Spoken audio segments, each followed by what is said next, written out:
baloanele, hai. Suflă, suflă în el aici. Hai să mai... Ai și mă vreun balon? Dorin, nu ești în stradă, da? Auzi, dă-l pe Darius puțin mai în spate ca să vadă și el. Ne-am pus și noi în mijlocul drumului. Hai, mami, ca să văd cum iese un balon. Dar Hai. cred că nu mai are spuma aia. Aha, da, sunt doar balonașe din alea micuțe, știi? Ia văzi numai Eliza. Uite, mă!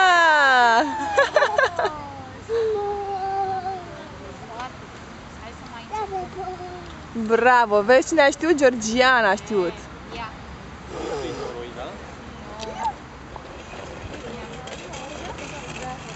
Ai obosit?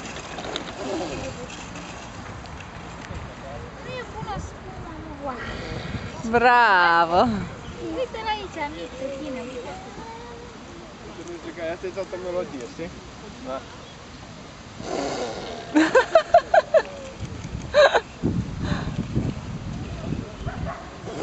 Bravo!